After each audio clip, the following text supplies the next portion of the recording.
La siguiente semana, el siguiente fin de semana, viene la marcha para defender al INE. Una marcha que pues al final va a llegar un poco tarde quizá porque va a ser aprobado en el Senado, todo apunta, el próximo martes, este famoso plan B.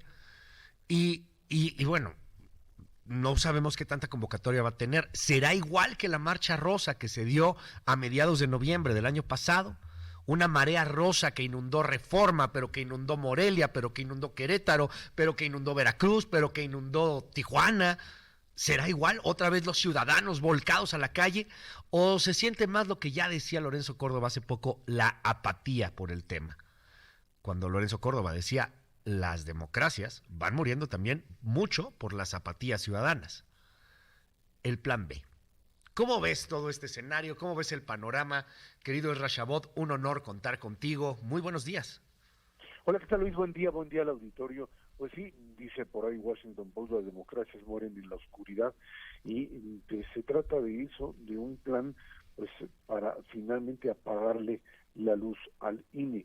De eso se trata. Hay que recordar que finalmente ya lo sustancial ya ha sido aprobado, ya el Senado finalmente le dio pues la palomita, le puso palomita para proceder directamente a aprobarlo. Quedó ahí pendiente algo un poco raro, simplemente la famosa ley que le daba pues vida eterna a los partidos políticos chiquitos y que se utilizó como una moneda de cambio un poco rara. Primero les dijeron, sí, les damos la posibilidad de pasarles votos de los partidos grandes a los chicos, para que pues finalmente el verde fundamentalmente y el del trabajo pudiesen sobrevivir en un proceso electoral que pues en una de esas no les alcanza para mantener el registro. Y luego vino la marcha para atrás diciendo no, esto no puede ser, aquí no hay condiciones para establecer eso.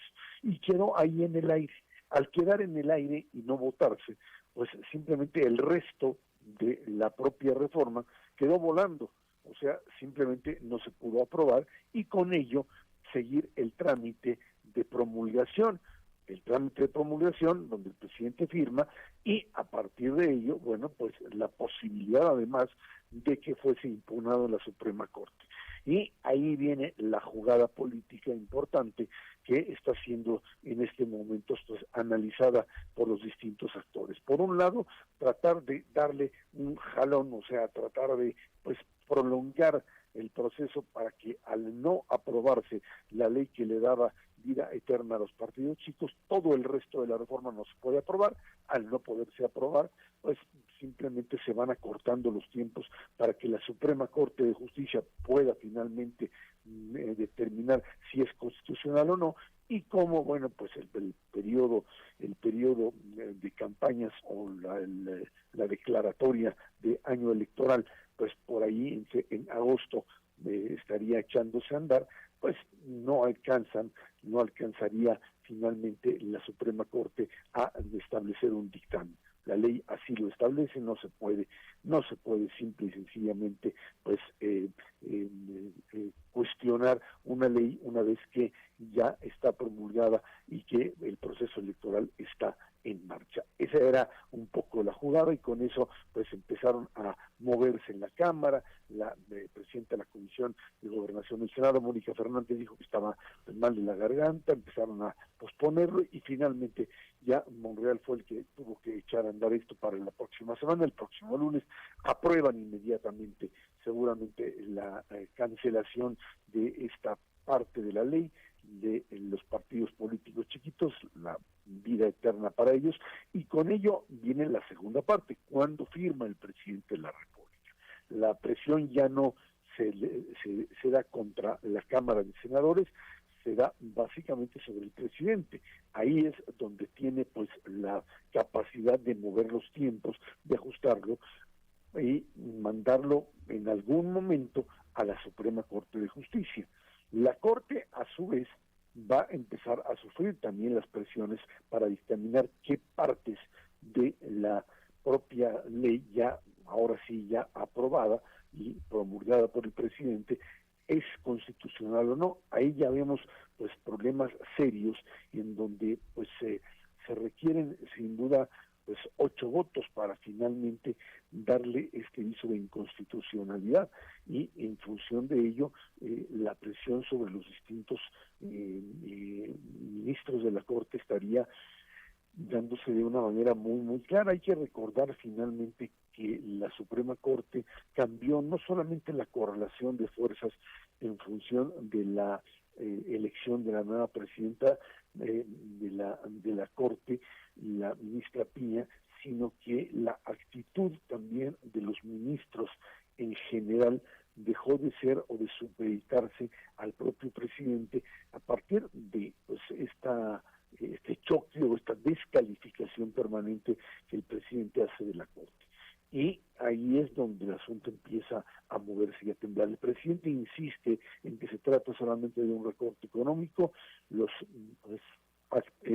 consejeros salientes, Córdoba y Murayama, dicen están desmontando, están haciendo pedazos, como lo dijo el secretario de Gobernación en su momento, están despedazando prácticamente al INE, y con esto la posibilidad de elecciones libres, elecciones ordenadas a partir del 2024. Y creo que en ese sentido estaríamos jugando una lucha de tiempos, una lucha de presiones políticas, Luis, pero también la definición finalmente de si a partir de la aprobación o no aprobación de esta ley, a partir de que la Corte la considere constitucional o no, veremos si la oposición reconoce de principio que habrá elecciones limpias o no, porque entonces podríamos regresar al escenario pues de los años 90 u 80, en donde la oposición dice, pues si quieren yo participo, pero de principio les digo, no hay condiciones para un juego democrático. Y esto lo que te dice claramente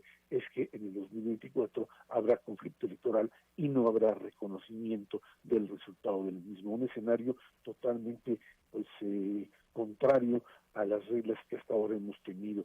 Es un poco absurdo pensar que lo que se construyó como modelo, a pesar de que fue cuestionado siempre por el presidente, hoy presidente de la República, porque no, cuando no ganó, pues lo que queda claro es que para la mayoría, sin duda alguna, para la mayoría de los mexicanos, el INE y las reglas establecidas fueron una condición fundamental para el México de la democracia. No con un modelo perfecto, no con formas que siempre consideramos adecuadas, a lo mejor modelos restrictivos, formas demasiado burocráticas, etcétera, pero finalmente hay que recordar que las reformas electorales se sacan por consenso y no por imposición del gobierno en turno. Estamos metidos en esta ola, los márgenes se achican y lo que está en juego es la elección del 24, la credibilidad y la posibilidad de aceptación del resultado.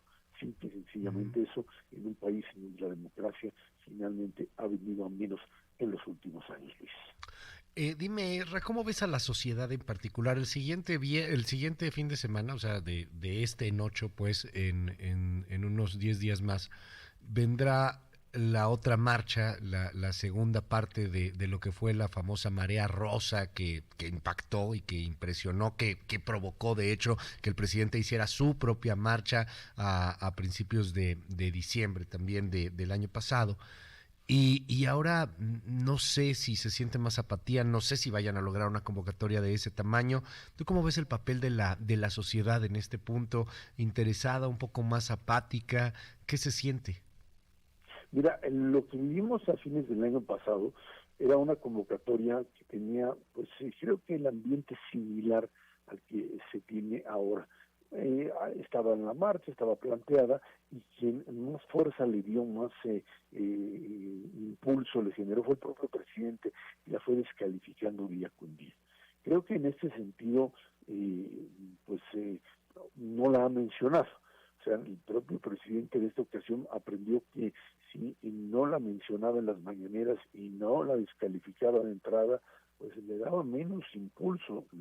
Sin duda alguna, la marcha de noviembre del año pasado fue, pues al ser descalificada, fue llevada al máximo por el presidente, que tuvo la capacidad de generar un ambiente contrario a él y a la 4T desde el punto de vista del discurso descalificador.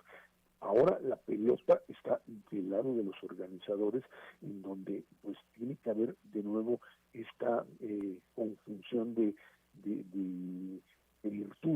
por un lado, una sociedad que se mueva, que tengan la misma capacidad de hacerlo, y de partidos políticos que sean el vehículo, insisto, no los protagonistas, pero sí el vehículo, que brinden la capacidad, la posibilidad de mover a la gente sin ser ellos los protagonistas del ejercicio. Se trata fundamentalmente de llenar el zócalo y de que esto se convierta en un banderazo de salida. Hay, digamos, banderazo de salida para la campaña electoral del 2024. Es la defensa sí del INE, pero en esta ocasión ya con un paso adelante, empezar a hablar de la necesidad de un frente opositor único, de una candidatura única, que tiene pues dos fases. Esta, la primera, y ahí está la apuesta para por lo menos llenar el zócalo. Ya lo que pase en otros lugares pues es secundario, puede ser de mayor o menor éxito, pero lo importante es llenar el zócalo. Si lo consiguen, pues estarán en posición de pues cantar victoria.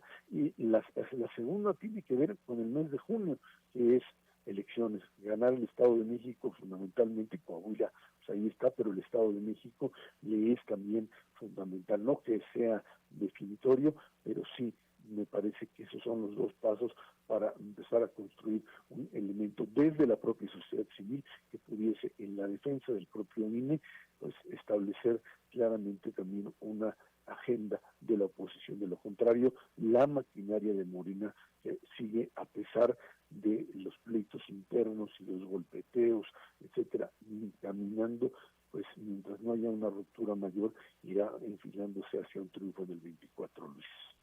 Muchísimas gracias, querido Ezra. Te seguimos en @EzChabot. Te mandamos un abrazo. Gracias. Gracias, buen día, Luis.